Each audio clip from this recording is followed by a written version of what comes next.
Assalamu alaikum wa rahmatullah, brothers, sisters, and friends. We are being joined by two of my favorite guests, which I've had at different times on the channel, Sheikh Fahad Taslim and Brother Azim Rahman. And we're going to be discussing a very, very interesting topic, something I believe is extremely relevant, but not spoken about enough in the times that we live in, which is going to be to do with Allama Iqbal's philosophy of the Khudi, the self. What is a human being? How is a human being to achieve excellence as far as being an individual, etc.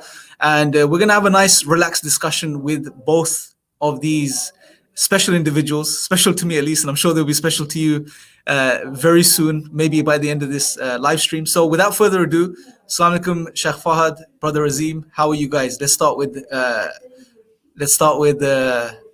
one to my right first. I'm good. I'll just start. I'm just gonna impose myself. Inshallah. Americans have a habit of doing that, so. All right, Bismillah. Azim Bhai, it's the floor is yours now. You gotta unmute yourself though. Assalamu alaikum. Wa alaikum assalam wa rahmatullah. How are you, brothers? Excellent. Okay. So, brothers, forgive me if I refer to as brother and Sheikh and brother and Sheikh because it was going to be tricky. So let's take it away. Let's start with. If you guys can mute yourself, inshallah. Let's start with. Let me paint the picture for you guys first, and let me know if you agree with this sort of the picture of the world I'm gonna present, and then we'll go into Allama Iqbal's philosophy. So we live in a world which is predominantly dominated by a few philosophies, that of modernism and postmodernism. We live in an age of absolute confusion where people like to define reality, define life as they choose to.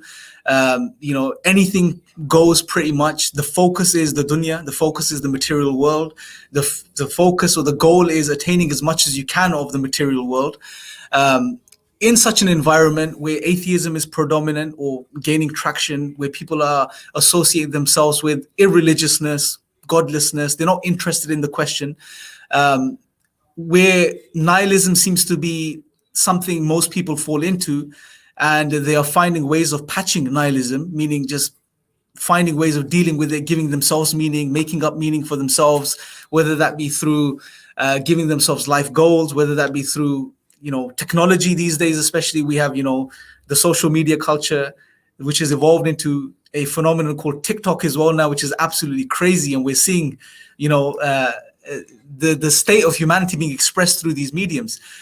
In such a world of absolute confusion, in a world where the human being doesn't really know who he or she is anymore, what their true essence is, what can we learn from Allama Iqbal in particular? So let's start with again, from my far right, let's let Sheikh impose himself again and give us some thoughts on what can we learn from Allama Iqbal. Talk to us about Khudi. What is Khudi first?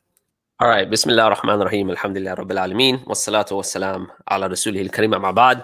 So look, man, I don't know if you could have picked something as deep and philosophically rigorous as Khudi.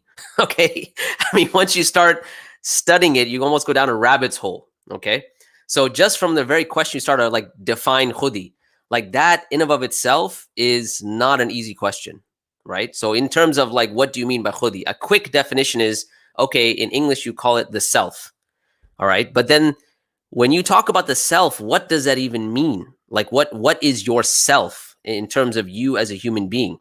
Now I can look at it from the perspective of like the Quran itself, right? Because that's, when you read a lot of Allama Iqbal, rahimahullah, when you read a lot of his, his writings, one of the things is that his source for his philosophy, his thinking, his fiqh, and all of that comes from the Quran, right? And in this particular instance, he uses an ayah where Allah subhanahu wa ta'ala, and I think this is in Surah Al-Hadid, if I'm not mistaken, right? وَلَا تَكُونُوا كَالَّذِينَ نَسُوا اللَّهَ فَأَنْسَاهُمْ أَنفُسَهُمْ أُولَٰئِكَ هُمُ الْفَاسِقُونَ, right? Do not be like those who forgot Allah, who forgot God, and so therefore God caused them to forget themselves, right? Indeed, they are fasiqun, right? They're upon fisq.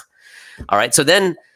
So this ayah, and we've spoken about this, I think, on other live streams in terms of this idea of what does it mean to forget yourself? Does it mean that, if we think about the quintessential people who forget themselves, it would be atheists, or sorry, forget Allah, would be atheists, right? Like they have basically, there's no sort of like Allah doesn't exist. Okay. Yet, do they forget themselves in terms of like getting up in the morning and brushing their teeth? Do they forget themselves in terms of like having life goals, going to college, going to, school, getting a good job? They don't, in a sense, forget their physical self. So what does the word self here mean? What does the word nafs here mean, right? Anfus. Like, what is it referring to? So in our discussions in the past, we've said that there's actually a reality of yourself that goes beyond just your physical, your physical being. Okay, like you have a physical reality, which is your body, your material reality, but then there is something that makes Imran. There's something that makes Azim, right? And that is not limited to just this physical body. Okay, and we've said in the past, I think, Imran, on some of our live streams, that it has a deep connection with the Ruach, with the soul, with the spirit that's inside the body, right? And this has a connection with consciousness and so on and so forth. But what we're really talking about and what Khudi focuses upon is this idea of the self. What is it? How do you define it? What are its limitations? What are its goals? What are its purposes?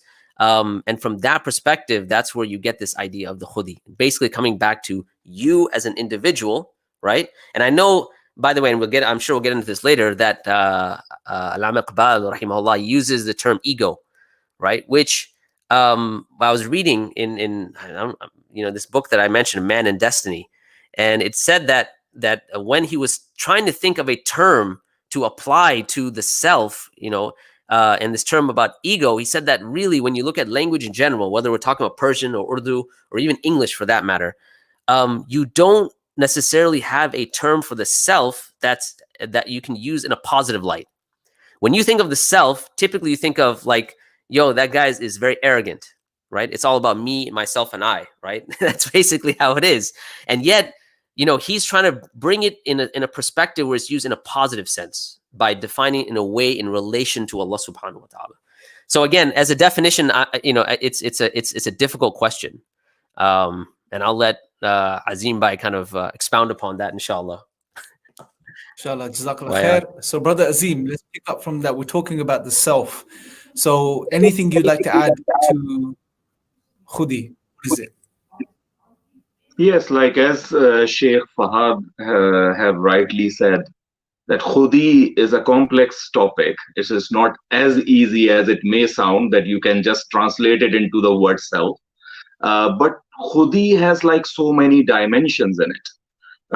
Let me tell you one piece of poetry from Allama, which may give you an idea on that one. And it's quite confusing. And he says something like that. Let me recite in Urdu first, and then we can translate. कि अगर तुझे उलझन ना हो तो खुलकर कह दूं हजरते इंसान ना रूह है ना बदन. So if you don't get confused, my listeners, should I tell you in an open word that the human is not either a spirit nor either a body? So like if you don't get confused, and it's really confusing. Allama knows that this is so confusing, because like we say, some says like someone with the totally materialistic approach will say that, oh, we are just the chemical composition, it's only the matter, we have this body and that's all. And then someone come from the religious background and they says, no, your reality is the spirit, yeah, and you have the spiritual being, this is your reality. But over here Iqbal is saying that if you don't get confused, let me tell you in the clear words, then the human is not the body, not the spirit. So what is human? This is the question. And the word to define the reality of human, the reality of man, Iqbal have chosen is the word Khudi. Yeah. So when we say ruh, like as a student of Quran, we all studied Quran, and we know that there are two words used in Quran, which many scholars have taken it as one word, like as synonyms. And there are other scholars who have differed those two words. And those two words are ruh and nafs. So some of the scholars says that ruh and nafs both are the same thing. Some scholars says ruh has a different definition and nafs have a different definition, and all that one. So if you study the book Kitab al-Ruh of Imam Ibn al-Qayyim, he have actually have collected all the different opinions of the scholars who says that ruh and nafs is same, and who says ruh and nafs are different. So if we take the later opinion that ruh and nafs are different, then Allama is actually talking about the nafs, because he is saying that the reality of human is not the ruh, it's not the body. He has said clearly. So what is left? We know that he knows Quran very well. Even Dr. Israr Ahmad is saying that he hasn't seen anyone who has a better understanding of Quran than Iqbal. So we look towards Dr. Israr Ahmad, and this is what Dr. Israr Ahmad is telling us about Allama Iqbal. So he has sound knowledge of Quran. He knows like what is the message of Quran, and he's saying the human is not ruh, human is not body. What is left? The left is nafs. But the concept of nafs have so much details in the Quran that you cannot just take the word nafs out, because nafs have like different components. We says nafs ammara, we says nafs lawama. So if nafs ammara get over you, you get the nafs khabisa, which is stated in a hadith. And if you have the nafs lawama in action and you are doing the good actions, you are stopping yourself from the sins, then you get the nafs mutmainna, as Quran has.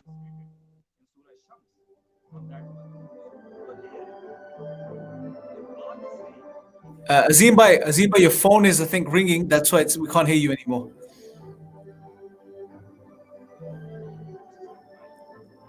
So while Azim bhai is fixing, just dealing with the call that's coming through, I think this is going to be a very interesting discussion, Sheikh Fahad, because we're really going deep already. It's going very extremely deep already. Now, yes. Let me just mention something, and I think Azim Bhai made a really interesting statement that has to do with the usage of the term nafs, right? He mentioned Ibn al-Qayyim's book Kitab al-Ruh, and he does get into that obviously some scholars consider it synonyms, the term ruah and the term nafs. But the nafs has a number of different connotations in the Quran, right? And he was right about that. What I think is important to understand is just to have a brief outline of what some of those connotations are. So we're not kind of just swimming around, right? So in certain parts of the Quran, the word nafs is used to refer to life itself. So I don't know, I think it's in Surah Al-Zumar where Allah subhanahu wa ta'ala mentions akhriju anfusakum, right? That the angels will come, extend their hands, and take out one's life, right? Because now the person's at the point of death. So the term nafs can mean life as well, okay? The term nafs can refer to like what you might say, okay, so life, and then it can refer to a state of consciousness. All right. Now, whether you opine that consciousness is a part of the ruh or not, that's a separate discussion. But the point is that, for instance, Allah subhanahu wa ta'ala talks about taking the nafs at the time of sleep. Okay. And so this idea is that when you're taking the nafs at the time of sleep, you're not taking life in this case, because the person that's sleeping is still alive, yet something of consciousness is being taken out. Right? So that's something of consciousness. Again, whether you think that's ruh or you think you want to just leave it as consciousness, it's being taken out. So nafs can refer to that. Nafs can also refer to the state of a human being in relation to the ruh and the nafs. And this is where it gets a bit confusing. If you extract the two and you say, okay, nafs will have it mean desires or base desires. Okay. The ruh is the thing that kind of pulls you in the direction towards going against your base desires many times, right? So the state of the human being, right, can also be nafs. So like Brother Azim mentioned, you can have the nafs bi amaratu bisu, the nafs that takes you towards evil, that calls you towards evil, in the sense that the desires have overtaken the ruh, in the sense that now you're kind of going in the direction of evil. Now that's one state. The other state can be nafs al-lawama, where you're going back and forth. So sometimes your desires are stronger, sometimes you can say religious impulses, right? What Imam al-Ghazali calls ba'ath ad-din, right, is stronger. So when they're going back and forth, and this is most of us, sometimes you feel a little more closer to Allah and religious. Sometimes you feel like the scum of the earth, right? And you're always going back and forth. So then you have nafs al-mutma'inna, that state of tranquility and peace where the nafs, from the desire point of view, has been overtaken by a religious impulse, okay? Then you have, so this is what we call a complete shakhsiyah, right? A complete existence can be called nafs, right? So you can see from all these different cases, there is this idea of what nafs is depending on the context in which it's being used. From the context we're talking about right now, if we're talking about this complete personality, meaning including life, including ruach, including your desires, including your state, all of those things, you know, it's kind of pointing more towards what we mean by yourself. And that's why even Allah refers to his own nafs in the Quran, okay? Now, what's interesting about, I think the kind of some of the philosophical dimensions of the concept of Khudi is the idea, for instance, that Allah has a nafs and human beings have a nafs, okay? Human beings have a self and Allah has a self, okay? Now, obviously, our self is not like the self of Allah subhanahu wa ta'ala, right? That's just from principles, we know that. But from another point, the idea is that one of the projects or one of the human projects is to make the self as close to perfection as possible, okay? So what is that perfection? It is Allah subhanahu wa ta'ala. And that's why you find a lot of references to this idea of the names and attributes of Allah, of a human trying to emulate those names and attributes in order to get to a higher state of being a perfect human being, right? By trying to emulate Allah in those specific names and attributes. That's what I think it's referred to as a marde mu'min, right? If I'm not mistaken, this believing man, but a perfect man, or trying to get to that perfection. Now, one of the caveats here, though, which I'm going to kind of detract a little bit, is that this is the case with certain names and attributes of Allah, but not all the names and attributes of Allah, right? And Ibn al-Qayyim speaks about this as well, in the sense that certain names and attributes of Allah, Allah loves for his servants to have. Allah is Al-Alim. He loves his servants to have knowledge, even though he's the most knowing. Allah is Al-Hakim. He loves his servants to be wise. Allah is Ar-Rahman, Ar-Rahim. He loves his servants to be merciful. But Allah is Ahad. That's something we don't compete with Allah in, right? That's just, there's no, because by our very definition, we're more than one and we're relative, right? So Allah is As-Samad, the absolute. There's nothing comparable to him and everything is dependent on him. So from that perspective, there's this idea of that we're trying to reach this perfection. And that state of perfection that we're trying to get to is linked with the names and attributes of Allah.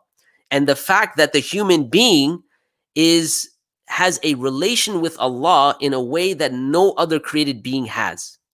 Okay? And so you find this when Allah says, وَنَفَخْتُ فِيهِ مِن رُوحِي, right? That he breathed into him the ruah.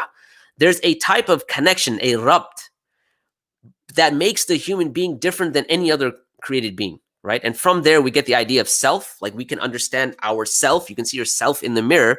That's one of the aspects. Another aspect, as we've spoken about before, is language and things like that, the ability to reason and so on, right? So there's a special kind of place for the human being. And that place is taken to be a part of this idea of Khudi, that you start to get more and more perfect trying to reach that level of perfection when you know you won't be able to reach it. And there's interesting elements when Allah subhanahu wa ta'ala speaks about this idea of the human being and it's and ayat reflecting upon yourself. But I'll put on pause for a second just so I'm not taking over the entire conversation. Okay. No, this is so it's good. So we're starting to get some direction to a what I intended to be just a relaxed conversation, which is good. So we're getting it from you guys. No, this is good. This is good. So Azim Bhai, let me bring you in on this now. So Sheikh Fahd is highlight a point, and we're going to come back to this, but let me go slightly further back before we get to the idea of once you've understood what the self is, to perfect the self and to bring it to its perfection, or try to do that by getting closer and closer to Allah and quote unquote emulating some of the attributes of Allah in that limited sense as a human being. Like Allah is all knowing, He likes us to be knowing. Azim, by anything else you want to pick up on where before you left off in regards to the idea of Khudi, right? So anything else you want to add to what Sheikh Fadil said and what you were saying earlier? Basically, like what I understand, uh, that the Allama is suggesting that how you actually sin your Khudi. So, like, he has chosen this term Khudi to avoid the whole concept of the nafs because it has so much detail on that one, and he encapsulated it, the real part, in a word Khudi on that one, and you can call it nafs. Aziba, we're losing you. Your connection, I think it's freezing. So if you can fix that, bro, try to, inshallah. I think your internet connection may be a bit lower. But while Azim comes back, just to pick up on this. So Sheikh Fad, let me ask you. Let's take an example, right? Okay. We can't hear you, Azim. If you can go back out and come back in, maybe that will probably help the connection, inshallah. So if you can hear me, just log back out and log back into the link, and that should help. So let's take an example, Sheikh Fahd, quickly. Yeah. Captain America has been mentioned a few times. I need to take this down. I need to replace it with something. No, it's good. It's good. It gives us a perspective now. So let's use it. Let's use it. Captain America, a human being, right? Yeah. Now, from a purely materialistic Western perspective, Captain America is just atoms and molecules in motion. Literally, that's what he is. He's material. Yeah. He is a material self, and that's pretty much it. From a very sort of secular, atheist, naturalistic perspective, what we're talking about here, although we're discussing it still and trying to come to a definition, is that no, the human being is more than just the material self. So if you want to get to the discussion of how you become a quote unquote perfect human being, you need to first appreciate that there's other elements to the human being. Yeah. So and what you've highlighted is when Allah says, وَلَا تَكُونَ كَالَّذِينَ نَسُوا اللَّهَ فَأَنْسَاهُم, that this forgetting or the human being being put into a state of forgetfulness about himself is not referring to the material self. And I think this is what Dr. Asar mentions as well, that the human being doesn't forget his material needs. You have to eat, you have to sleep, you have to exercise, etc., etc. Yeah. But what's being referred to here is something deep down, whether the nafs, the ruh, that's in discussion right now. But is that what we're saying? So there are other elements to the human being which the modern Western world seems to have forgotten. Yeah, of course. I mean, the thing is, look, like when you're speaking to, let's say, someone that has that worldview of, what we know as naturalism, right? That everything can be explained via natural processes. I mean, there's a lot of roadblocks that they come into, right? One of those roadblocks, and just to give you this idea, is this idea of being able to put limitations on yourself. Okay, what do I mean by that? So when I was saying that Allah subhanahu wa ta'ala can refer to himself as nafs and himself as nafs, right? So you find the Surah Al-Imran, وَيُحَذِّرُكُمُ اللَّهُ نَفْسَ, right? That Allah warns you of himself, okay? In another place, I think it's, I'm forgetting which surah it's in, when Allah subhanahu wa ta'ala says, كَتَبَ عَلَى نَفْسِهِ الرَّحْمَةِ, Allah has prescribed upon himself, decreed upon himself, rahmah. Okay. Now remember, we were talking about this idea of the fact that there's this idea of a human being being able to try to reach a type of perfection. Okay. One of the elements that makes a human being unique is the idea that you can put limitations, or I shouldn't say limitations. You can put certain types of criteria on yourself. Other created beings can't do that. Right. So just the example of this would be something like Ramadan. You can choose to not eat. Whereas when you look at like the animal kingdom, they're purely based on instinct. Like they eat they eat based on instinct, right? The human being can choose not to do so, or can choose to do so. They can quote unquote kataba upon themselves to either eat or not eat, and so on and so forth. So we have this type of connection or likeness to Allah, not in obviously the shirky sense, you know what I mean, right? But I'm saying just that attribute is something that's now separating the human from just material items, right? The material world, the animal world, whatever it might be, the fact that we can now choose things is something that you don't find in any other part of the animal kingdom, from the sense of having impositions within ourselves.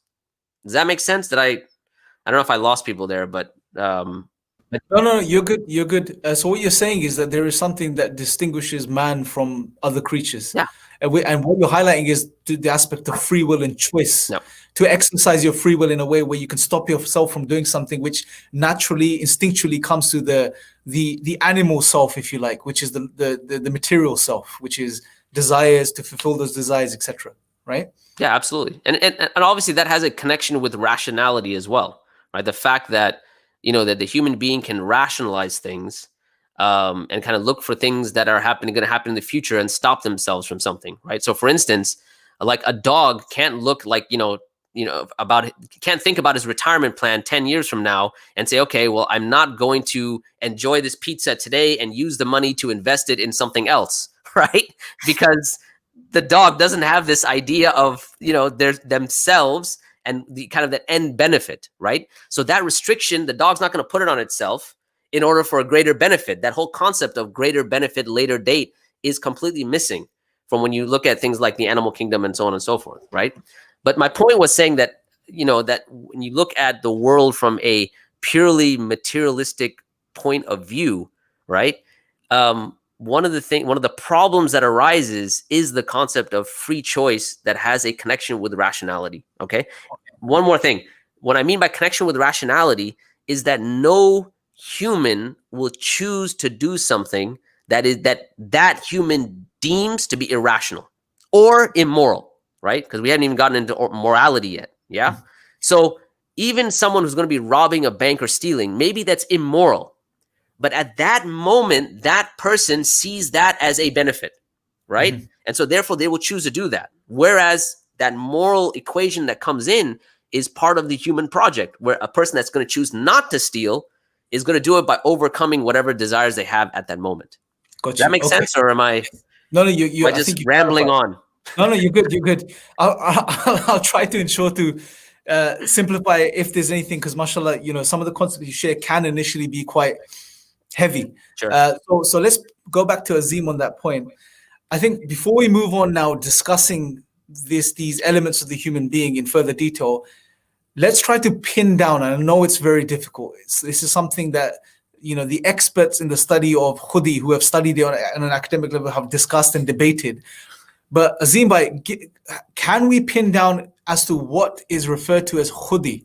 What aspect of the human being in particular? Or do you think we're safe to stop at the point by saying, when we're talking about Khudi, for the sake of discussion, we could stop at saying we're referring to the part of the human being which is beyond the material? Give us some more thoughts on this, Azim.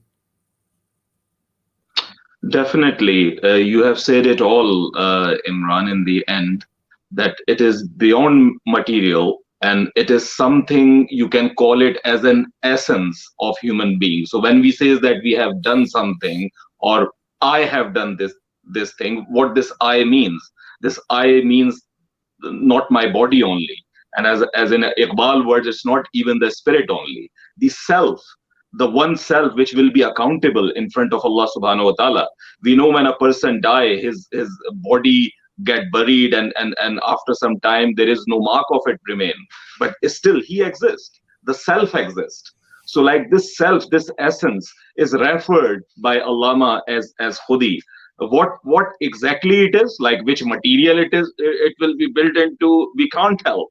Yeah, but like some people can call it consciousness, supreme conscious connection to the supreme consciousness. Some call it as a divine spark, some call it as a nafs. So there will be like different words, but in reality, this is the essence of ourself. Like this is the essence of human. And one thing which I want to add is that Allama also have told us that how you actually can strengthen this Khudi. So what I understand by reading his literature, his poetry and his books, like Reconstruction of Religious Thoughts in Islam, which is the collection of his lectures in Allahabad, and it explains in great detail about the religious experience. And what he says is, like, when you actually strengthen your Khudi, the wheels get lifted to an extent, like you see the realities in even in this world to an extent. So of course, like it is not a compulsory thing, it is not the mandatory thing, it's not the objective thing. But once you actually work on the khudi, when you try to strengthen your khudi, many things happens in your life which actually strengthen your iman in Allah, which actually build your relation with your creator. And what he says is that the to strengthening your khudi, it starts from the knowledge, it starts from the ilm, it starts from your intellect. So like the intellectual knowledge you use to strengthen your khudi, but it will only take you to an extent, to a stage, and then it is stopped. From there to onwards, Iqbal says that go into the path of love. So like he called it, referred it as ishq. So like intense love, like deep love for Allah. And this will actually takes you further. So there are like countless pieces of poetry which I can recite to you right now for Allama, but I will just tell you like a couple of them right now, which will actually explain what I mean by that, and why I am saying that Allama is saying, Allama thinks that you can actually strengthen your khudi by ilm, and you can also strengthen your ilm by the ishq, by the love. So just listen to this one. It says in Urdu, let me recite first. It says, khudi ho ilm se muhkam to ghairate jibrail, agar ho ishq se muhkam to sure israfil. So what he is saying is that if you strengthen your khudi by the ilm, by the knowledge, it will be like take you like a Jibreel. Like Jibreel brings the wahi and everything. It's all about the ilm, ilmul yaqeen and all that one. And it will take you there. But when you go by the path of love afterwards, like of course, like not leaving everything, not any random Sufi concept on that one to cancel everything and Sharia. No, you need to stick to that one. But when you go into the deep love, then the your khudi get strengthened like Israfil. So like he actually mentioning the both stages over here. Also he says अज़ाब दानिश हाजिर से बाखबर हूं मैं कि इस आग में डाला गया हूं मैं मिस्ल Khalil. So he says that I know that the listeners who are or the readers who are reading my poetry will think that or will argue about the knowledge and everything. So he's saying that अज़ाब दानिश हाजिर से बाखबर हूं मैं, like I know the trauma of the knowledge of the recent world, or you can say the present world, or modern knowledge. So like अज़ाब दानिश हाजिर से बाखबर हूं मैं कि इस आग में डाला गया हूं मैं मिस्ले Khalil, because I actually be into this all philosophical discussion, is in the middle of these discussion, just like Ibrahim alayhi salam have been in the fire. So like he is just trying to explain that he knows the significance of ilm, he knows the importance of knowledge, but still he's saying that after knowledge there is another stage, which is actually the love. You should not just limit yourself to the knowledge only. You should strive that your knowledge leads you towards the love of Allah, the real love of Allah. So like you start not by the love, you start by the knowledge, but that knowledge should lead you towards the intense love.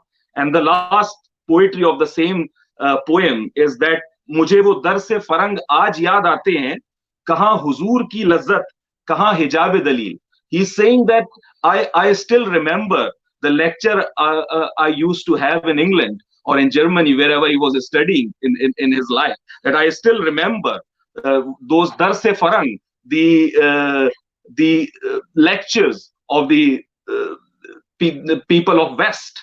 He still remember those one, but that one is like a hijab.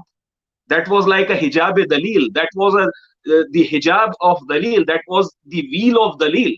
But when you go towards the love, you actually have the huzur ki lazzat, which means like you can actually experience things. Like when Rasulullah sallallahu alaihi wasallam says that he actually have tasted the iman, or in the hadith Jibreel, when you come to the stage of ihsan, it says that it's like that you are seeing Allah, at least Allah is seeing you. So that type of connection get built not only by the intellectual discourse, not only by those rational discussions and all that one, but after there is another stage, which based on love, and that leads you there. So both works towards, like ilm and ishq, both strengthen your khudi, but these are the stages you need to keep in mind and go further on that one. And there are so much details which we can discuss at any other time.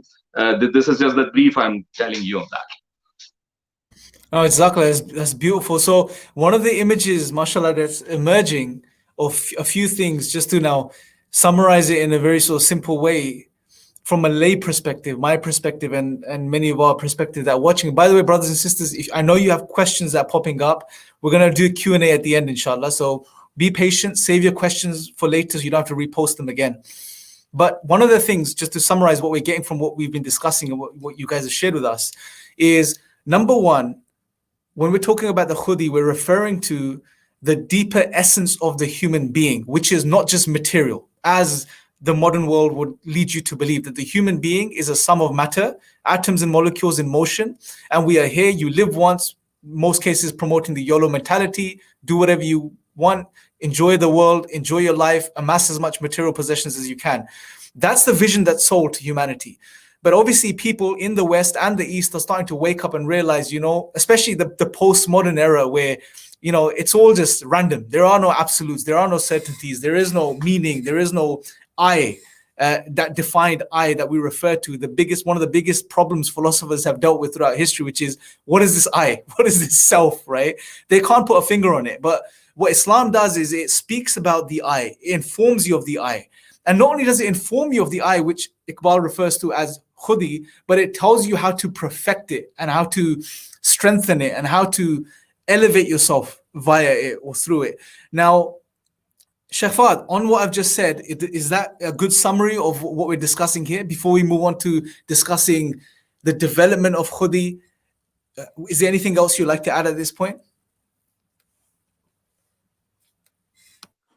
No, I mean, I think that's a pretty good summary. There's not really too much to add. I mean, you can, like I said, you can keep on adding. I mean, just from the perspective of definition. So let me ask you this question then. I guess this will be maybe tie in nicely. Yeah. Now let's look at it firstly from the perspective of non-Muslims. Okay, a non-Muslim who's born in the 20th, 21st century, who only is aware of the philosophy that's sold to him. You're alive. You're a human. And quote unquote, when you say human, the fine print is you are a material sum. You're just a sum of matter, basically. Your atoms and molecules in motion, here to just live out your life. For the non-Muslim, what can he gain from the understanding that there is more to you? What can they take from that initially? Well, I mean, I think Brother Azim mentioned something really powerful in some of the poetry he was quoting, was the idea that you have this concept of rationality. You're rationally thinking about things, but that's not the end game, right? Beyond that, there's a concept of love, as you mentioned as well, right? And so, the idea that you're not just limited to your physical reality, and most humans would recognize that, right? So you can say that all you want, like, yes, we're a material being, right? And sometimes, I give the example. I say, look, when let's say you're going to a funeral and you're a hardcore materialist, naturalist, and the person just died, okay? Someone's son, let's say, died. I mean, what are you going to tell the person? Like, man, it really sucks. Your son went from one material state to another material state. Sucks to be you, man. All right, what's going on tomorrow? You know what I'm saying? But most people understand that, no, there's something much deeper than that. There's this idea that a human being has value, okay? Now, what is it that gives the human being value? It has to be something much deeper than just your material components, right? And it's this intuitive sense of also that the human being has more value than other things in creation as well, right? I mean, that's why you still have people eating meat, because we understand that the human being has value, that it could actually, that everyone shouldn't be a vegan, although some people would say everyone should be a vegan, right? I won't get into that conversation now, but you get what I'm saying, right? Is that the understanding that there's something much deeper than just your material existence, right? I think that's a really big take-home point, that a person can understand for themselves. One of the things that I always find interesting is that when we are having debates and discussions, when we're talking to like non-Muslims, one of the things we sometimes forget to do is for us to have them think about things from the perspective of their individual selves. Okay, and I think that's maybe another benefit we can take from this idea of Khudi itself, right? And in other words, from you as yourself, you know, when Allah speaks about signs and the self being a sign, I think one of the ayat where Allah subhanahu wa ta'ala speaks about that, he says, Sanurihim ayatina fil anfaq wa fi anfusihim, right? That we will show them our signs in the, you know, in the horizons and in themselves. Hatta yatabayyan lahum annahu al-haq, that it will become clear to them what is the truth. You know what's really interesting? Imam al-Razi, he said that why he's tackling the question, why did Allah put this in the tense of we will show them, in the sense is it's like in the future, right? You know that by the scene in the front, right? Sanurihim, we will show them. Why? He says because when you think about the horizons and when you think about the self, that self that you have, how well do you know yourself, right? And can you ever come to a point where you say, I know myself 100% completely? Or will you go through stages of life where you will learn more and more and more about yourself?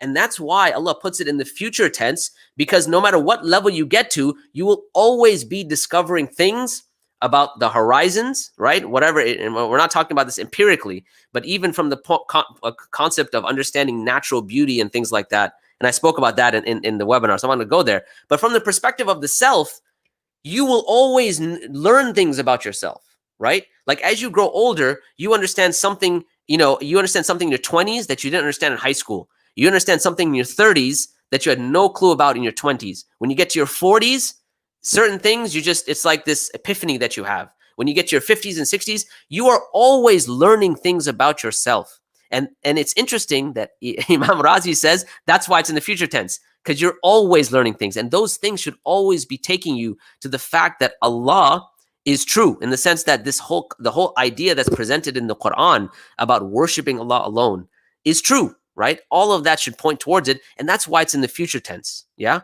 The other thing he mentions, which I thought was interesting, and I'll stop on this point. Imam Razi says, when you think about the self, when you think about you as a human being, he says, ilmul insan bima nafsahu atam, that the knowledge of the human being, right, about itself, knowing about itself is complete when compared to knowing about other things. Why? Because we talk about this concept of experiential knowledge. What you experience is firsthand. What you learn is usually secondhand. So all of these things when you learn in science, whether we look at evolution or physics or whatever it might be, most of those experiments you yourself haven't done. You haven't gone to go excavate the bones that are found. You didn't do the carbon dating. You read about that. So that's a secondary, tertiary way of getting knowledge. But when you think about yourself, that's experiential reality, right? That's you experiencing it. And that's, I always tell people, I said, that's why it's really difficult sometimes when you're making da'wah to Christians, like we do here in the States, yeah? When they say, I experienced the Lord Jesus Christ in my life, you can bring all the rational arguments in the world. You can bring all of the Trinity doesn't make sense. 1 + 1 + 1 is not 1, right? You can bring all of that. If they experienced it, you have to curtail that with experience. You bring them Quran, right?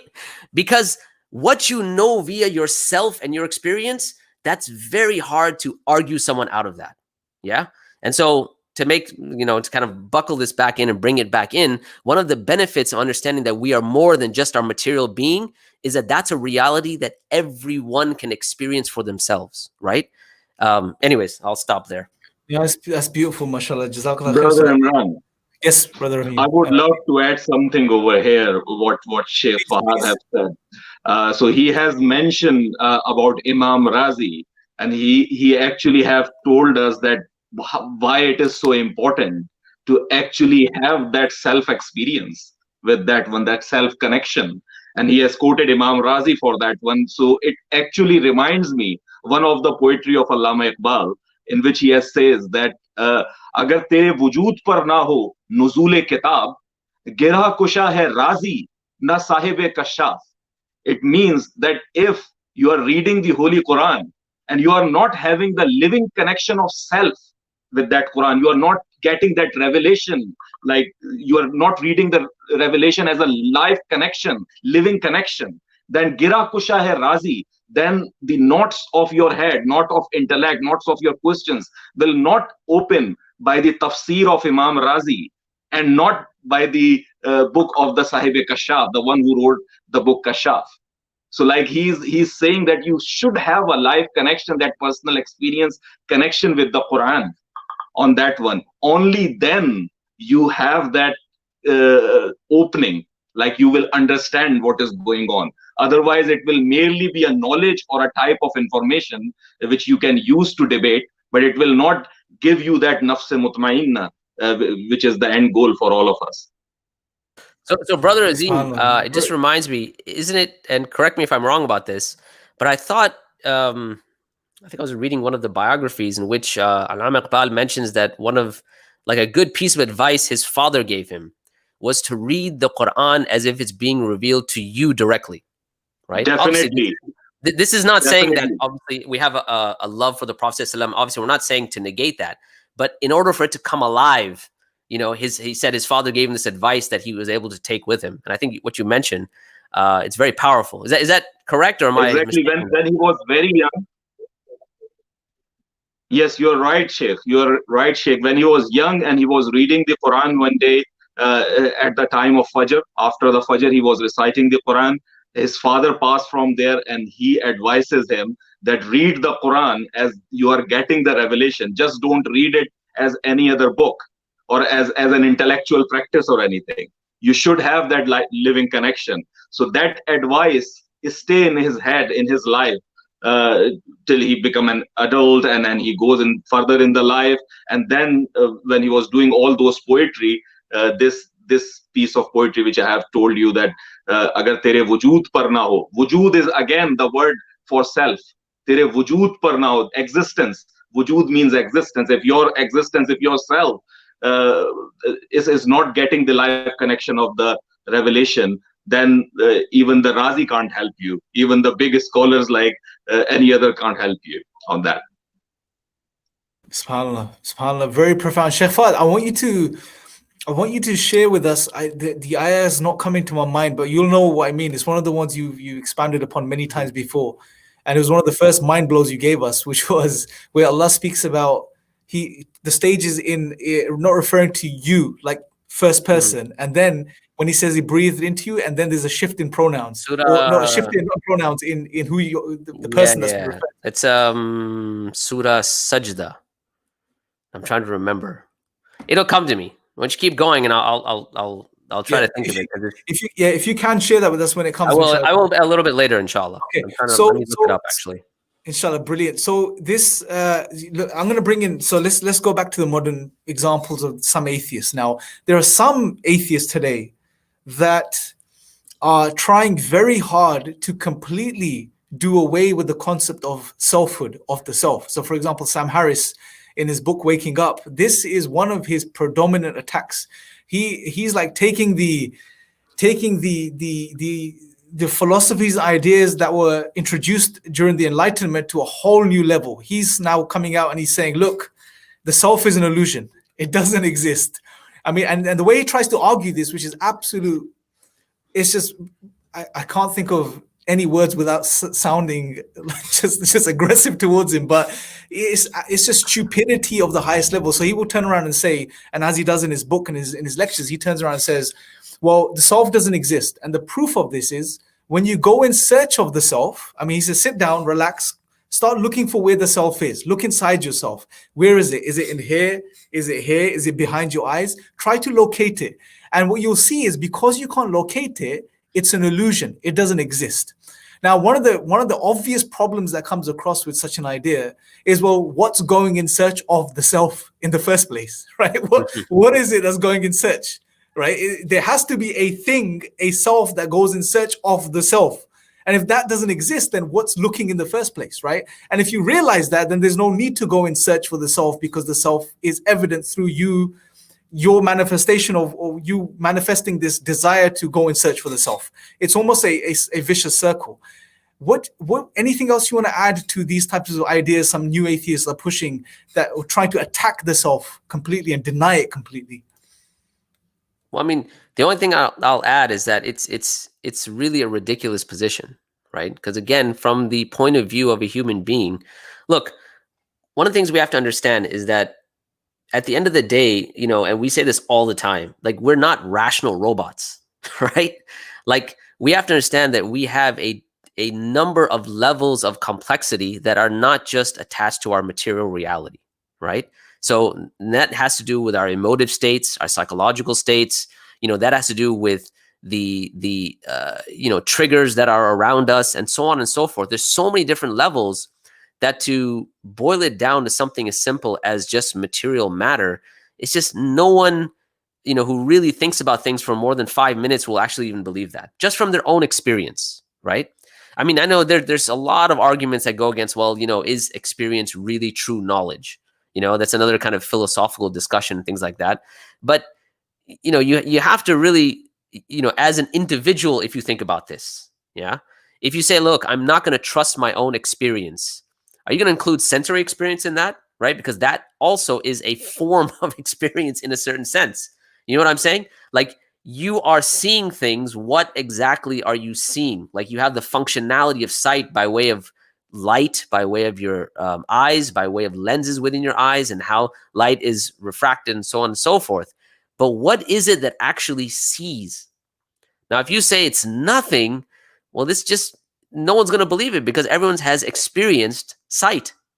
If you say there's nothing there, it's like, wait a minute, but I can see people, right? I see things. So how do we now square that circle? You know, you can't. And it's just, it's, look, a lot of times, you know, especially when you're talking about Sam Harris, you're talking about Dawkins, you're talking about these guys, it all comes down to an image of, you know, this image that they're very erudite, they're sophisticated, they know what they're talking about. You know, when we taught the divine reality at UT Austin, you know, one of the guys, we went through all of the arguments from morality, objective morality, and so on. At the end, we had finished them all, and he said, but they're just so smart, right? I was like, it doesn't matter how smart you think your professor is, right? If he's got a bad idea, it's a bad idea, right? It doesn't matter what sort of language, what sort of flowery language they clothe it in, you know? So the thing is, you know, I think it's just, I don't think most people really buy into that when they're actually pressed on that, right? At least on an individual level, you don't buy into it. Yeah, maybe in a setting where you have 5 people and they have 5 people, and now it's a competition of egos, and I'm using that in the negative term, then yeah, they can bring some sort of like, yeah, it doesn't exist, I don't accept that. But when a person thinks from an individual point of view, from themselves, I don't really think it holds much water. Yeah, absolutely. You can't run away from the self, no matter how much you try. To run away from yourself, you have to acknowledge yourself. It's just it's like what you would refer to as that, like you say, the jar that, you know, this is solvent, which has to, what jar is it contained, right? Yeah. So Sheikh, let's sort of steer the direction, the conversation now. We've spoken about atheists and how pathetic it is to sort of deny the self. Yeah. It's just, I mean, I don't think we need to expound upon it anymore. It's quite self-evident as to why such an idea is just ridiculous. I want to steer the direction towards Muslims now to a degree. Okay. Now, look, and you spoke about this and something you said right now, which is we're impressed by these individuals to an extent, not by what they're saying, but just that presence.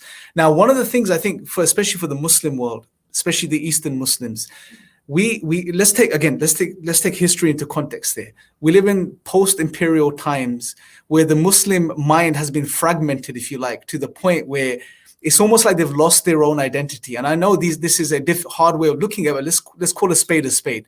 Most of the time, Muslims are impressed by certain individuals when they see them on the screen, and they may not understand what they're saying.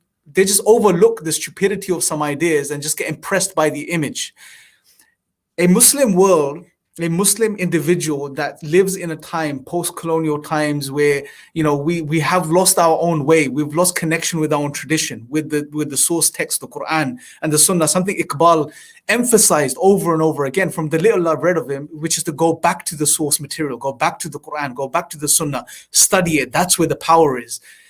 To such a Muslim world, what does the concept of Khudi now bring? How does this now enlighten and empower and rejuvenate the Muslims? Let me start with Azim, If you want to come in on this, bro, how does the concept of Khudi, how can we understand this and empower ourselves as Muslims through this concept? Maybe start with you, Azim, then we'll go to Sheikh Fahad, inshallah.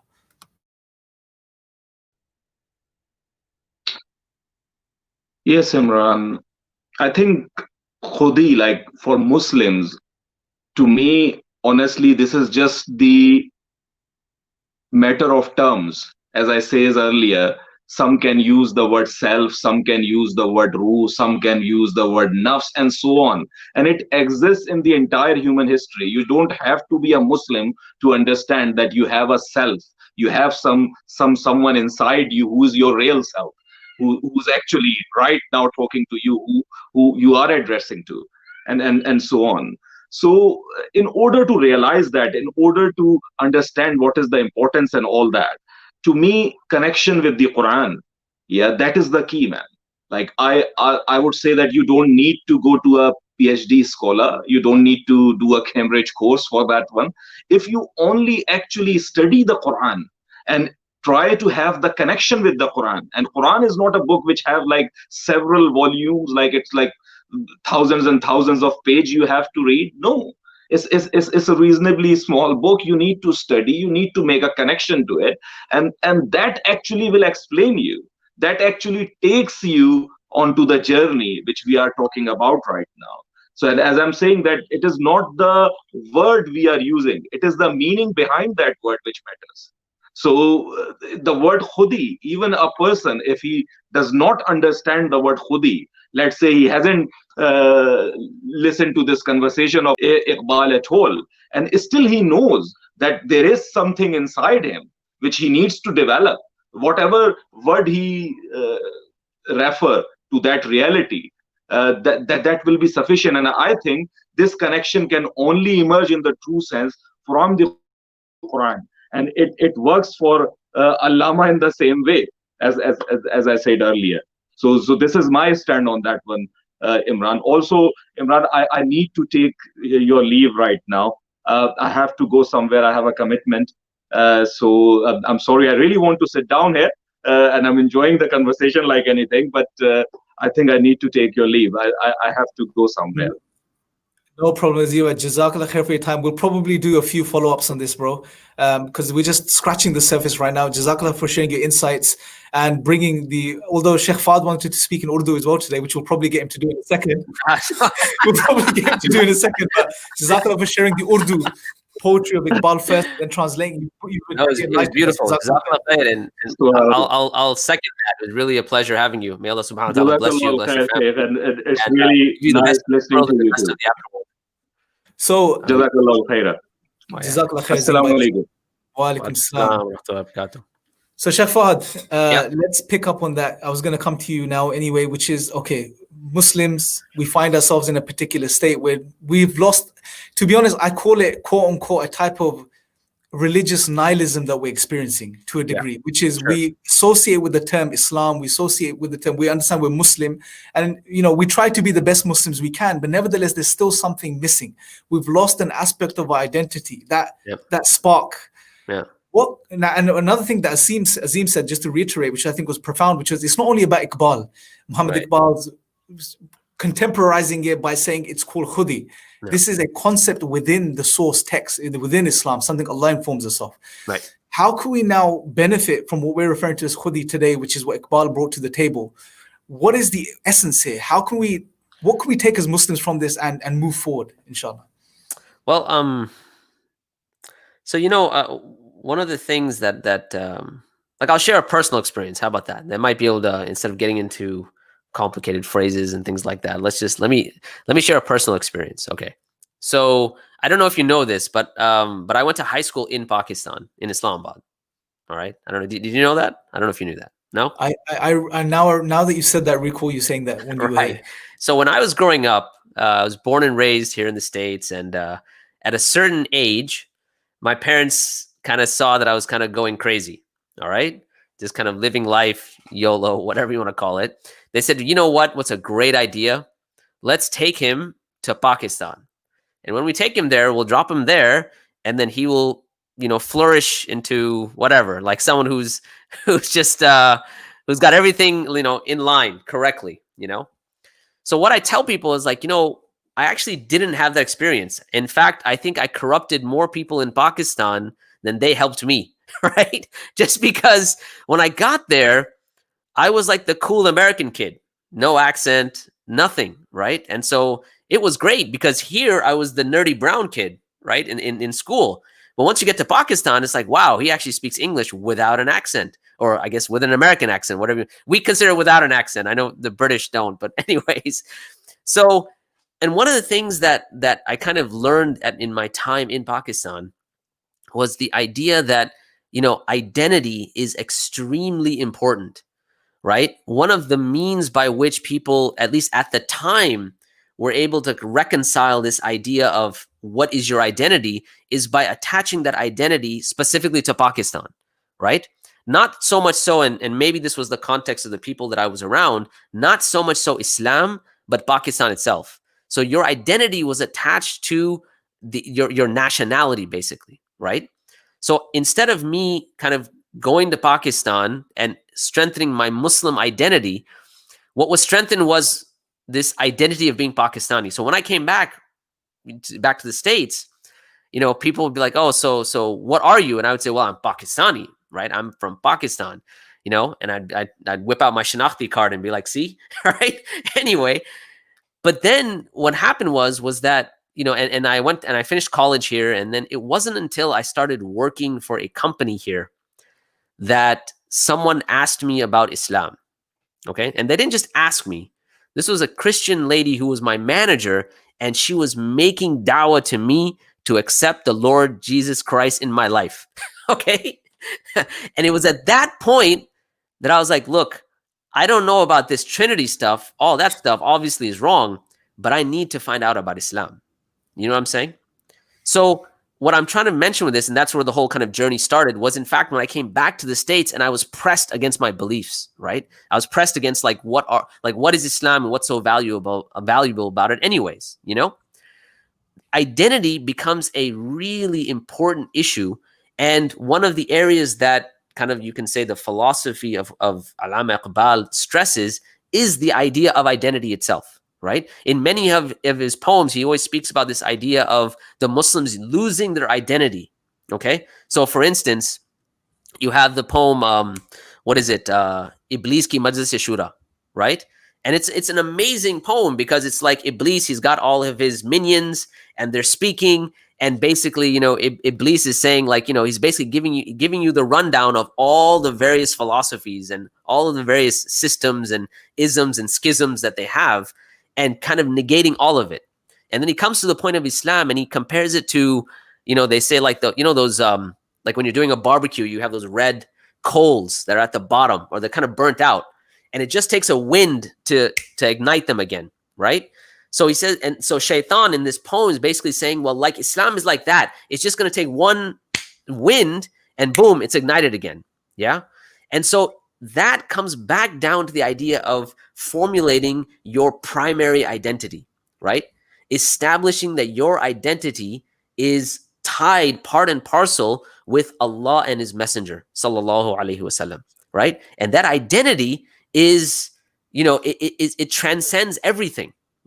My son the other day, he was asking about a certain incident in the Sirah, and that was after the Battle of Badr. Okay. After the Battle of Badr, when everything was said and done, the prisoners of war, right, they had to make a decision on what to do with the 73 or 74 prisoners of war, okay?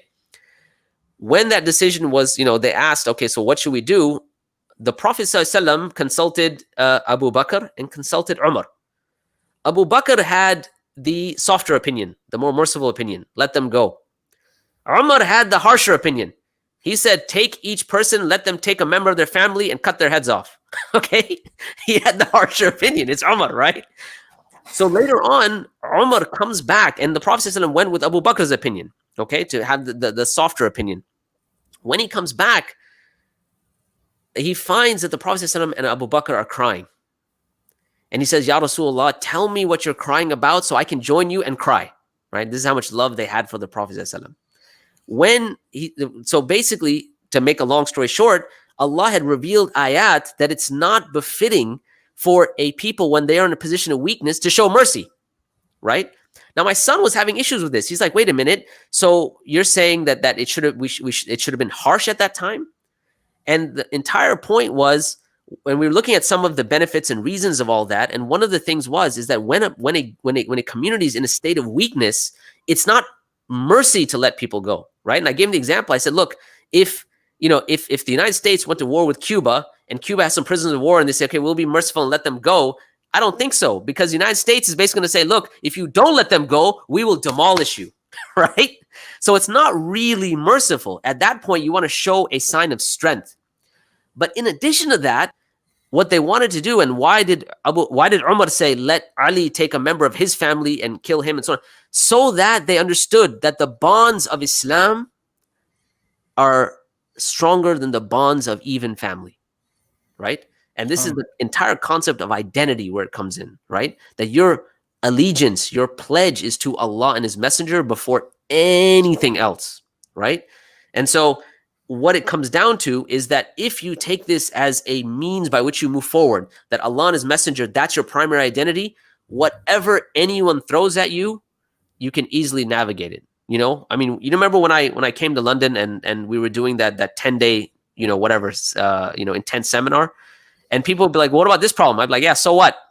Right? The reason I said that is because, well, so what?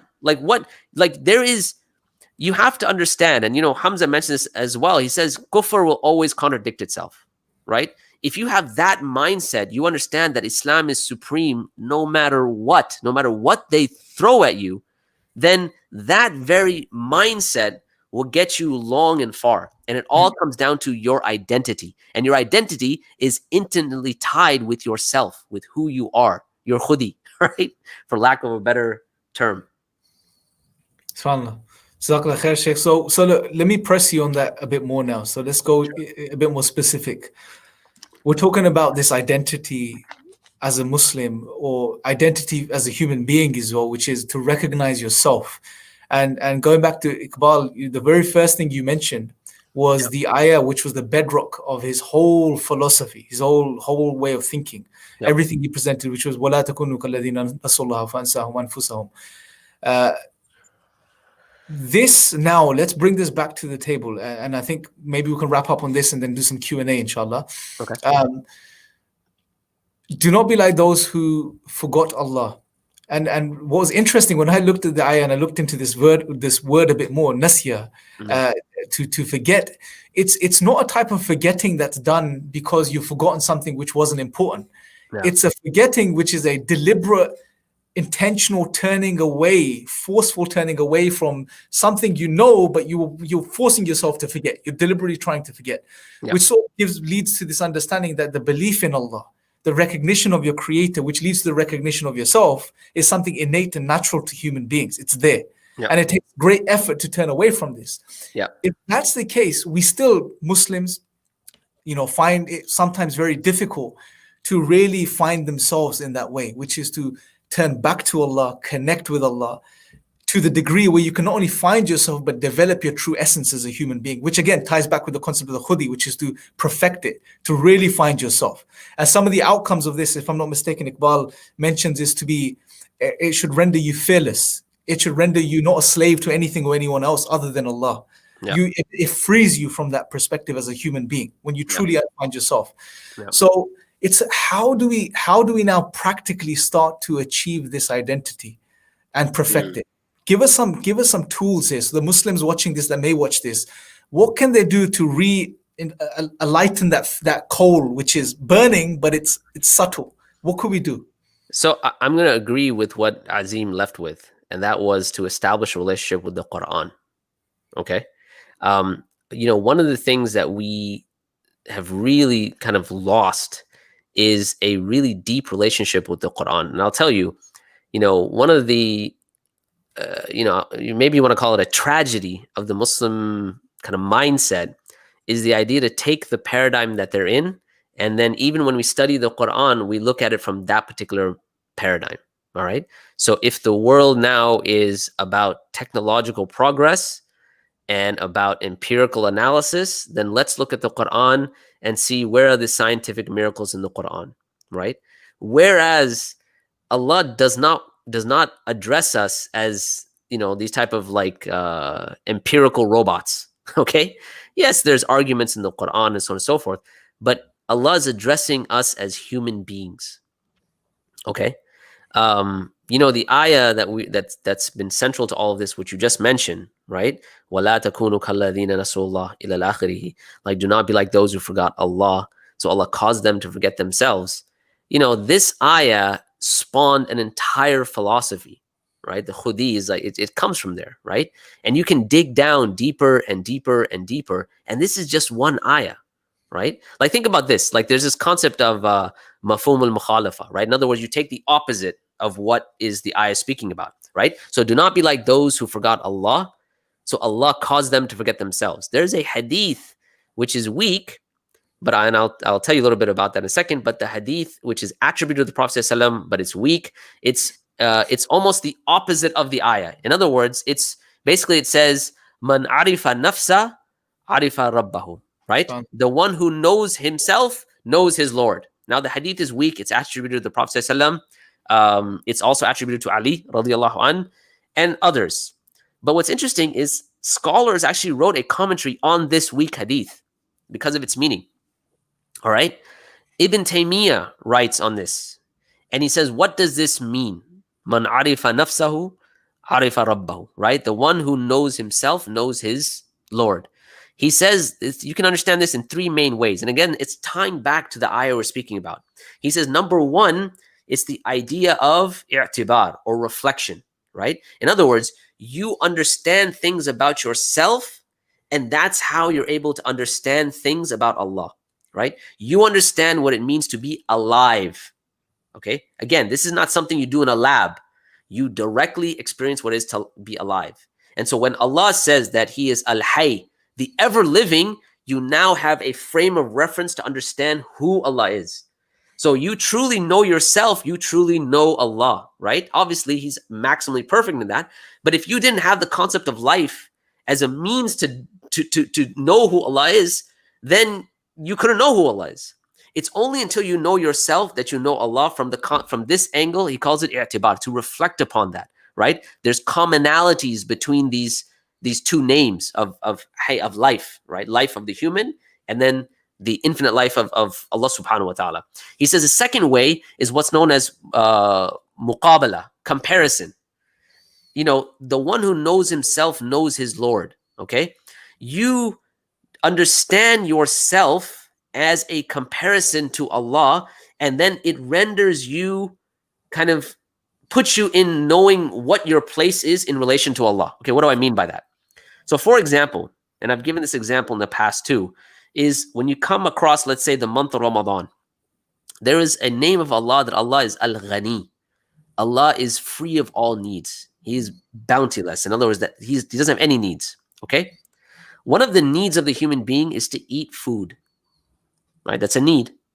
Now, in Ramadan, and Ibn Qayyim mentions this, by the way, in Ramadan, we are trying to emulate Allah from His attributes, okay? So for instance, we're trying to be more generous in the month of Ramadan, like the Prophet ﷺ mentions, right? We're trying to be more charitable, be more patient, and so on, right? So Allah is as-sabur, we're trying to have sabr, right? Allah is ash-shakur, we're trying to be more grateful, and so on.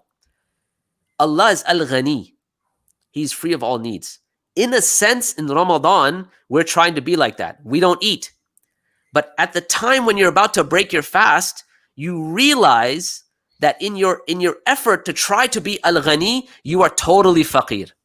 You are totally dependent upon Allah subhanahu wa ta'ala. So in your quest to be that marde momen, right? Like Allama Iqbal mentions, in your quest to be that perfection, you understand your position versus Allah's position, right? So if you don't know yourself, you're not going to know Allah, right? That's the second idea, muqabala. The third concept that he speaks about is what he calls ajiz. In other words, you understand yourself, or you lack in understanding yourself, and thus how could you possibly understand Allah? In the sense that if we ask just about something like consciousness, all right, how do you understand consciousness? Like you were mentioning earlier, like where is it? Where does it lie? You know, when we say consciousness, like, you have an inner subjective experience of eating something. All right. Your experience, where is that experience? What place in the brain is it? How you can't get to that reality.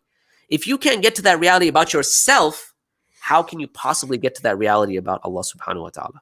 Now, all of these things that I mentioned, we're talking about thinking deeply about one ayah. Okay. That's one ayah. And you're talking about the entire Quran. So one of the best ways to come out of this, and maybe you want to call it inferiority complex, whatever it is to start establishing a deep connection with the Quran that's not looking at the world from the perspective of that like with a worldview that basically has been defined for you, but free yourself of that, right?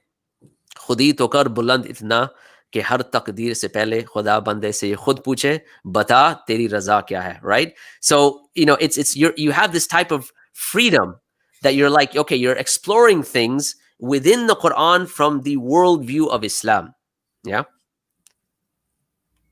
All right, I'll stop there. That's it. I think it's just warming up. Well, we got some warming up, dude. It's been a while. we got some Urdu out of you, alhamdulillah. Brilliant, mashallah. So look, Sheikh, I think you brought another point. How long do you have? I have a little bit. Okay, so because I wanted to ask you something else which we weren't able to touch upon with Azim, which is there's two last things I want to ask you. The first of the penultimate is this idea of which you refer to as mard mu'min, which is that pinnacle of what a human being is, right? Now there's a lot of contrast, and I read some of the Western academics who studied Iqbal. They compared this to Nietzsche and Nietzsche's idea of Superman, right? Now one of the, obviously I haven't gone into a lot of detail, but one of the things that struck me straight away was, well, he was approaching it from an atheistic perspective. So in the denial of God, he was presenting a human being that could be perfect in a sense, which is almost an impossibility if you think about it. It takes a Nietzsche to try and do that, right? Which is because I don't see how you can even conceive of a perfect human being in the absence of God, because you can't account for those basic things that make you a human in the first place, such as morals, ethics, etc., etc. Now, Iqbal, obviously, he smashes this idea at the park with this idea of the perfect human because he links it back to Islam and Allah. And it's through perfecting yourself by knowing your creator and having a relationship with him. Any thoughts on this, firstly, about this comparison that some Western academics make between Nietzsche's concept of the Superman and Iqbal's concept of the perfect human? Man, I'll just say in general, when you have Western scholarship that is not Muslim, you always have to take what they say with a grain of salt, right? So even though they may love Iqbal's philosophy, they love studying Iqbal and all these things, rahimahullah. They love studying Rumi, right? But they never really understand the lenses by which they're actually, giving the poems or giving the information that they're giving, right? And one of the things is that if you really want to understand Iqbal or Rumi or Jalaluddin Rumi or whoever it is that you're reading, you have to put yourself in the shoes of who they were and the audience that they're now addressing, right? Like, for instance, there was a lady, I was watching this seminar on Iqbal. It was done somewhere in Scandinavia. And she said, Iqbal is very beloved to the Christians. And I said, okay. And I was wondering why. She says, because he has shown us that our concept of God or the human being created in the image of God is something within Islam as well. And I'm thinking, lady, you missed the entire point, right? He's not talking about some anthropomorphic idea of, God having it, because for them, it's like God does have an image. It's Isa alayhi salam, right? But for us, that's not what you missed the entire point, right? The entire point was that there is a standard by which you can attain this, or you're trying to get to this perfection, but you'll never get to that perfection, right? It's a standard by which you're moving forth, and it doesn't come in some sort of anthropomorphic way. When you look at, the literature that's within the Islamic world, you have to look at it from the point of view or the worldview of Islam. If you don't, you can take whatever interpretation you want of it, right? And that's not limited to just scholarship. That's limited to the Quran. I mean, Imran, let's be serious. How many times have non-Muslims looked at the Quran and said, look, the Quran says this? And you're just like, come on, man. I mean, really? Like, the Christians come in and say, oh, well, the Quran says that Isa alayhi salam was one of three, or God is three. How do you know that? Well, Bismillah ar-Rahman ar-Rahim. See, three, one Allah. You're just like, okay, you're either really stupid or you're just, I mean, what do you... SubhanAllah, they don't even do that anymore. They just choose to pick it up and tear it up and throw it around on camera. Yeah, that's a different level of ridiculous nature. But you understand what I'm saying here is that you really have to, when you're reading Iqbal, and the other thing that I think we've lost as well is the idea of reading things that are deep in meaning. Okay, one of the unfortunate things about the modern world is that we read things on a very practical, pragmatic way. Okay, what I mean by that is like, look, when you compare poetry with prose, okay, you understand that poetry is meant to have you think about it. Okay, so when you read the poetry of Iqbal, it's not something you read once and then you leave it alone.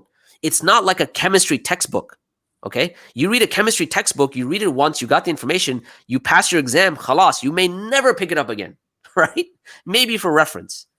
But when it comes to poetry, it's something that there's a beauty involved in that.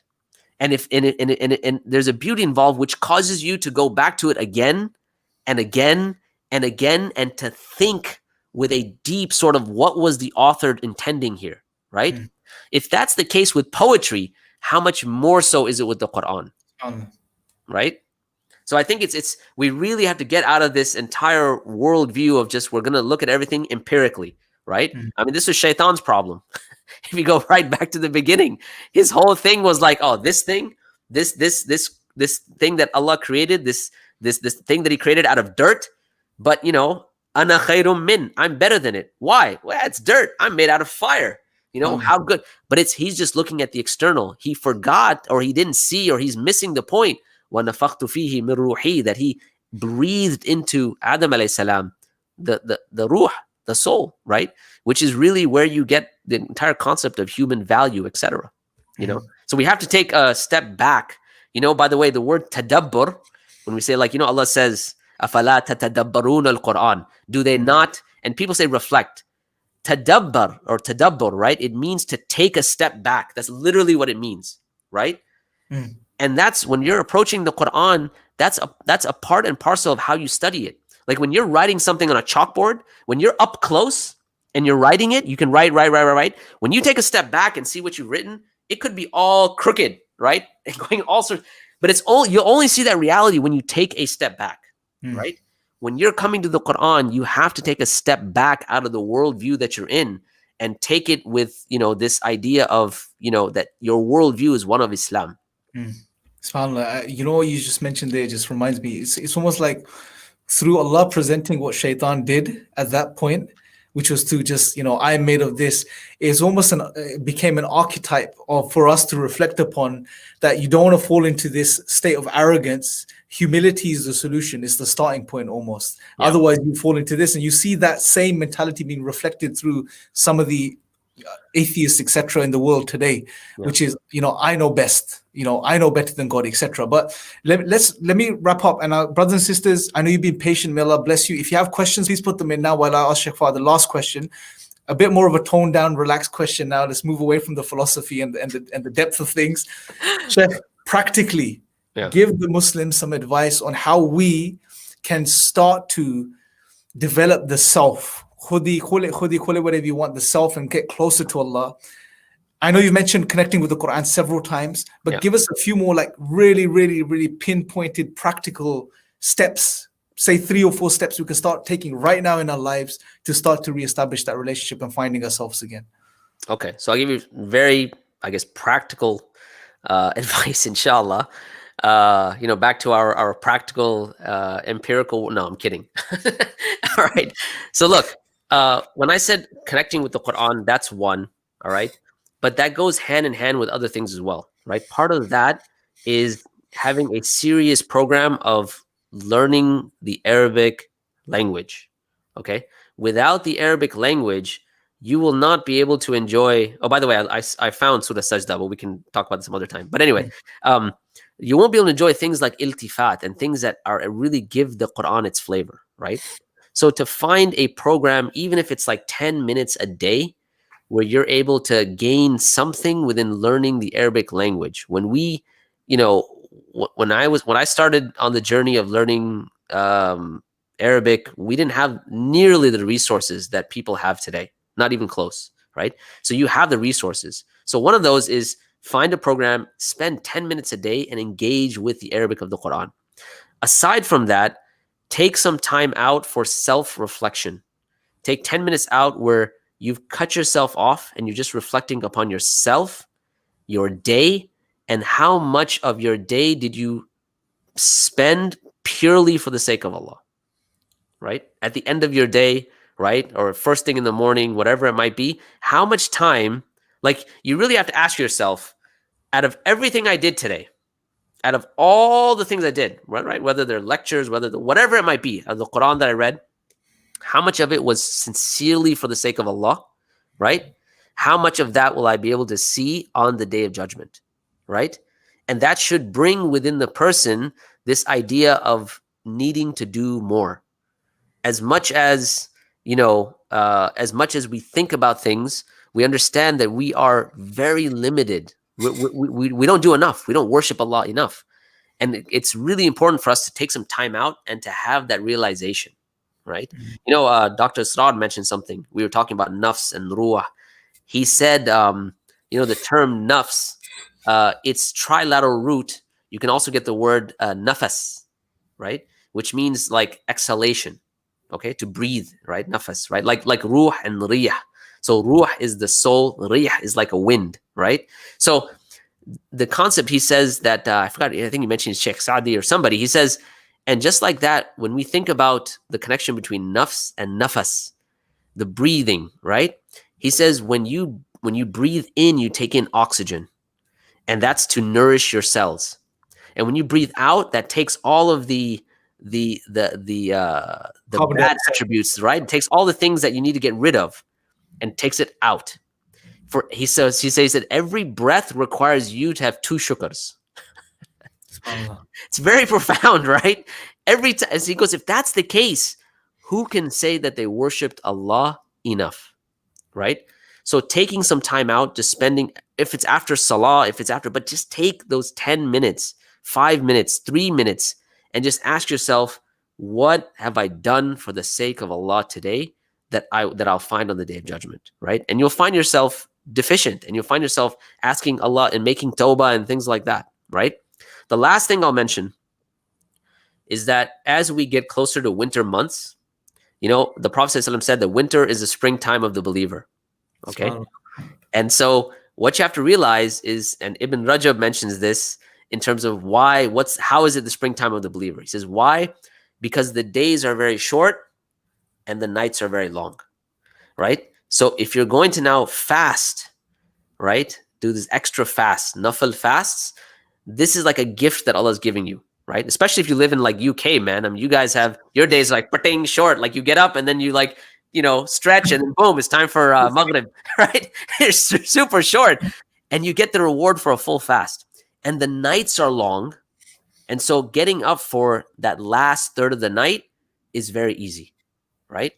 So the last point that I'll mention is try your best to capture that last third of the night. This is the time when Allah comes down to Sama ad-Dunya, as the Prophet ﷺ told us, and asks, who of my creation is asking for forgiveness that I may forgive them? Imagine yourself getting up at that time of night, quietly making wudu so nobody in your house knows, right?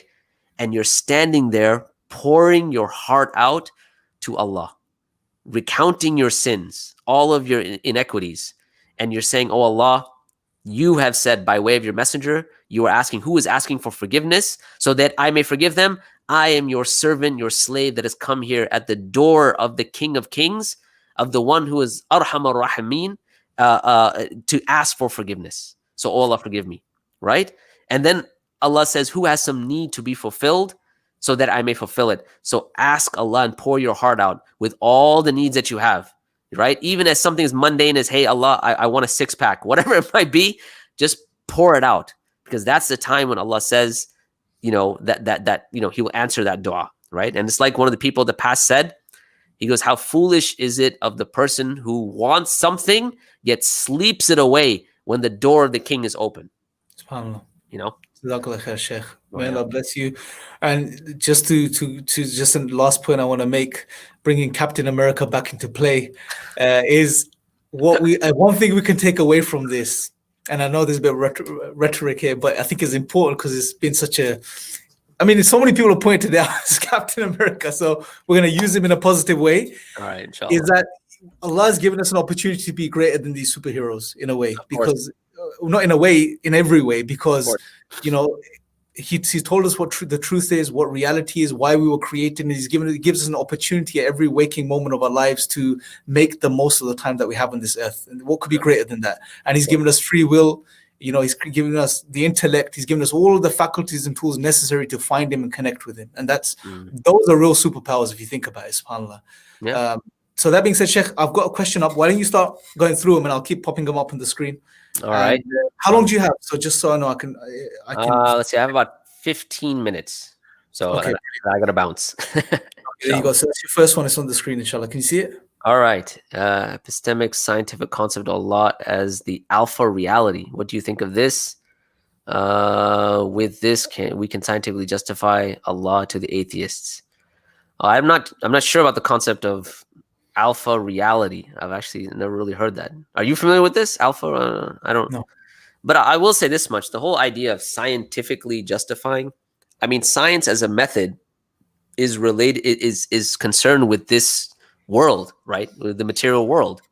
And what we're talking about is not physical, but a metaphysical idea. And that's Allah subhanahu wa ta'ala, right? So this whole concept of scientifically proving Allah, again, we have to look at the worldview that we're in, right? And ask the question, is science the only way to truth? And the reality is that it's not. So yeah, I mean, science has its benefits. There are certain things that we can discover in science. There are certain things that will allow us, that may become ayat, signs of the divine. But science and this idea of scientific proof, it goes against the very kind of concept of the scientific endeavor. Would you agree with that, Imran, or not? Yeah, generally speaking. So yeah, and we don't, you know, I mean, the thing is, science, like I said, science is great, but you know, once you start understanding that there's other ways by which you understand truth, then you understand that science has its own limitations, right? Limitations of observation, limitations of the fact that it's inductive as opposed to being deductive, etc. So, and I'm sure you've gone over this many times. So yeah, there's lots of stuff we have on the channels, inshallah. Okay, brilliant. Next question. Do you want to read it? I will ask the same question I asked you yesterday about the ayah when Allah says that you will face also if we can't see in this world. So Allah's the narration about seeing Allah on the Day of Judgment, as if you see, you know, when the process, as if you would see the full moon on a clear night. Yeah. So, any thoughts on this particular? I mean, look, this is part of like ilm al-ghaib and how we will be and how we'll be able to see Allah. You know, this is something that we take from the Messenger, sallallahu alaihi wasallam, right? It's revelation, and therefore, you know, we take it as it is. If the Prophet ﷺ said that you'll see Allah as you see the, you know, full moon on the clear sky, that's how we'll see Allah. Now, how does that seeing work? Will it be a visual seeing?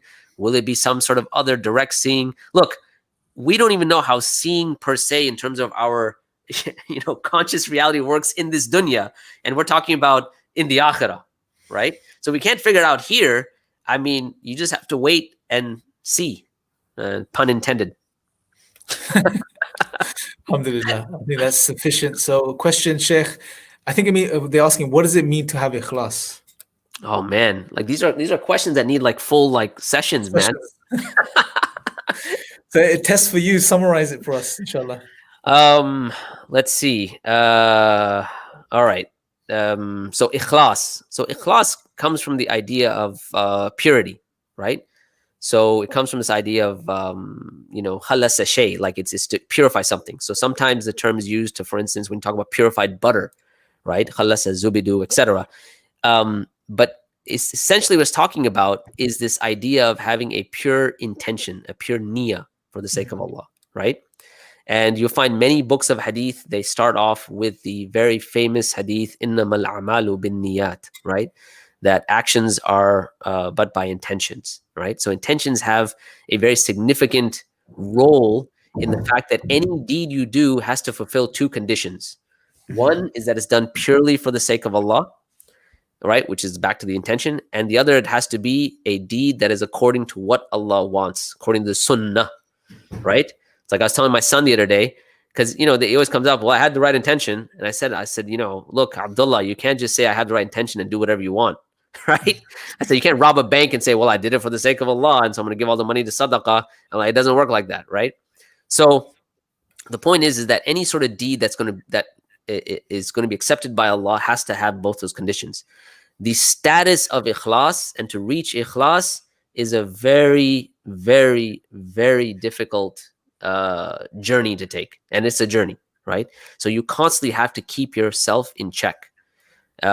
Because one of the spiritual diseases that we speak about a lot is things like ar-riya and as-sum'a, right? Riya is to show off, and sum'a is for other people to hear about your deeds. And so you feel good, or you start telling people about your deeds, right?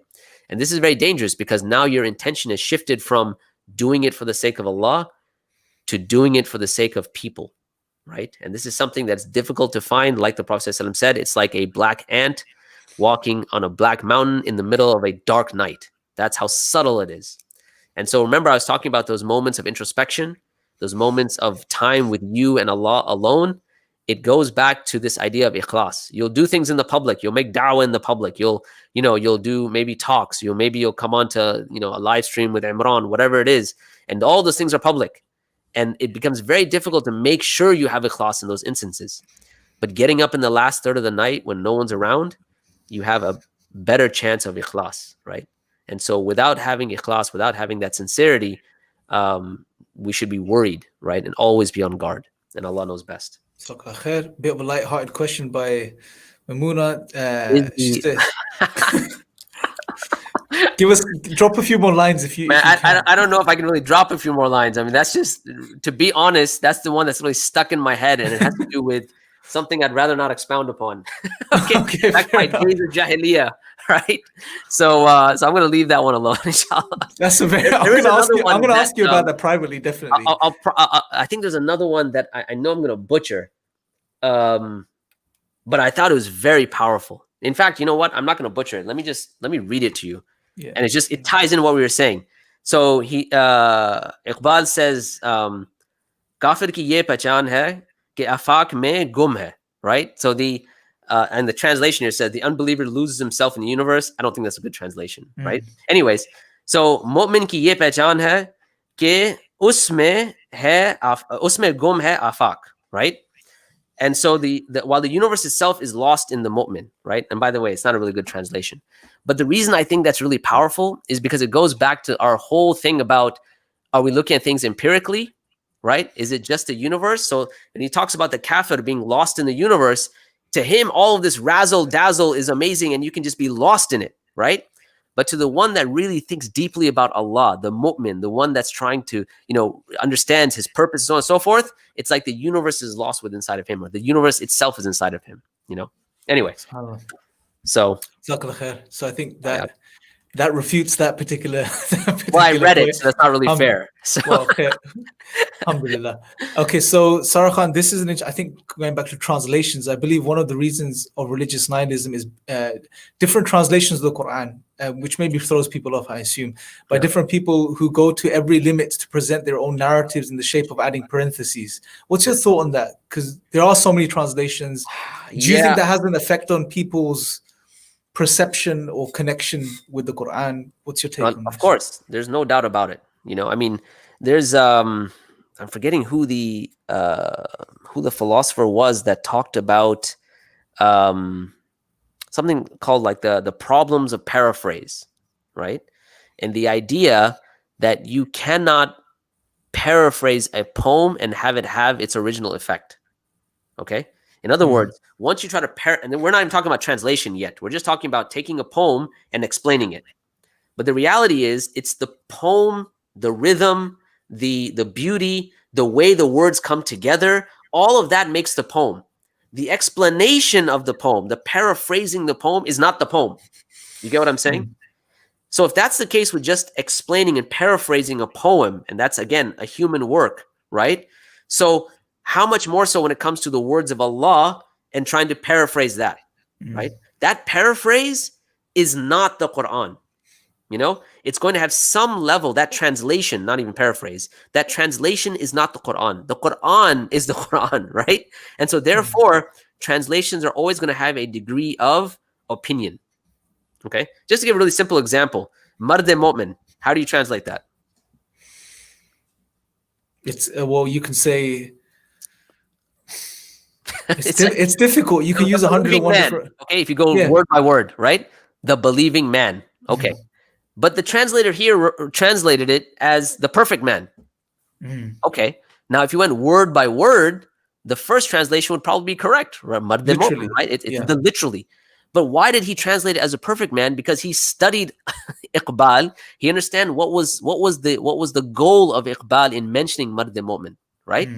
Now, this is just a poem by a human being who is limited, and the translation is having issues with that. How much more so when it comes to the Quran? So translations are always going to have an element of the one who's translating, you know? And so that's why, you know, I remember Sheikh Jafar mentioned something a while ago. He said, if you're going to read translations, read more than one. And that'll help you get a better perspective on what's being said. But beyond that, it's start learning the Arabic language and go directly to the Quran, because translations are not the Quran. Right. Do you have anything on the Arabic online that people can access? I used to have something a while back. We took it down for whatever reason. Maybe we'll arrange something, right? Inshallah. I think there's a good course that we did some time ago. It would be good, and it just goes through Quranic Arabic, right? Which Brilliant. I have a problem with that approach as well. That's why I took it down. But maybe we'll try to bring something together. But look, I'm going to be really honest. There's a lot of really good stuff out there in Arabic. You know, part of the reason I'm not doing classes on Arabic is because you have a lot of good material out there, right? I mean, I think you have Sheikh Nadawi has his online institute. He's got like a 2-year Arabic program that's in the actual institute for like $20 a month, right? You could sit there and, you know, spend 2 years going through that if you want, you know? And that's not to mention the stuff that's free out there. If your primary language is Urdu, I think there's a guy on YouTube, Amr Sohail. Yes, Dr. Abdul Sami's student. Yeah, that stuff is great. I put my parents on that stuff. Right? I'm like, here you go. You know, I'm like, look, man, you want to study Arabic? Iske saath shuru kare, hai bhi muft, you know, go for it. Right? So, alhamdulillah. Brilliant, mashallah. Last question, Sheikh, and we'll wrap up on this. Learn Islam says, what about Zamir? Allah mentions Lawama. It's different from Ruh and Nafs both. I'm not sure what the question is, but... So Zamir is referring to consciousness, right? And like I said, the idea of... I think this is what they're referring to. I don't know what Lawama has to do, is different from Ruh and Nafs both. But the term Lawama comes in relation to the Nafs, as far as I remember, right? So Nafs al-Lawama.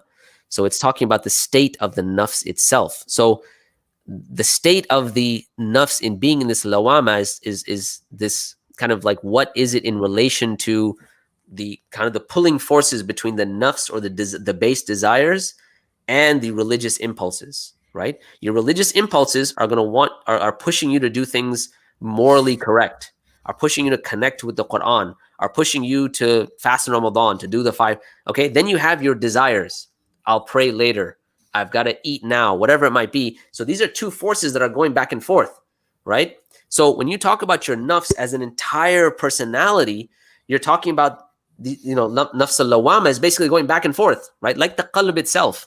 The term qalb comes from yuqallibu, to overturn. It's always, you've got kind of these two forces going back and forth, right? And that's why the distinction between the various types of anfus, right? Or nufus, rather, excuse me, you know, that are mentioned are those 3 categories that we spoke about, right? Nafs al-lawama, nafs bi'amaratu bisu, and then nafs al-mutma'inna. And all those are talking about the relative strengths about these forces that are going back and forth. When the ruh has overtaken the nafs, or your religious impulse is more powerful than your nafs, you enter into this tranquil state, like Abu Bakr as-Siddiq radiallahu anh, right? Nafs al-mutma'inna. When it's going back and forth, that's most of us. When the nafs and the desires overtake the ruh and kind of, start, kind of clouding the fitrah or clouding the heart in a way, then it becomes a nafs that's constantly calling you towards evil. So when we say it's different from ruh and nafs, I'm not really sure what's mean, but so, and the concept of zamir or dhamir, as we say in Arabic, is the idea of consciousness. And there's some discussion: is the consciousness rooted in the ruh, or is it not? Right? And that's kind of open. I think that's an open question. And Allah knows best. Okay, brilliant. Jazakallah khair, Sheikh. And by the way, you've covered this stuff in a lot of detail in the Quran series as well. And you are continuing to. So if you guys haven't heard about that, definitely join us. We'll be continuing from next week, Thursday, wasn't it? We'll plan to do it, inshallah. So that's a regular fortnightly session with Sheikh Fahad. So definitely check that out. And for today, I think that's good. Jazakallah khair, Sheikh. May Allah bless you. Brothers and sisters, Jazakallah khair for joining us. Make sure to share this too so others can benefit too. And we will speak to you guys very, very soon.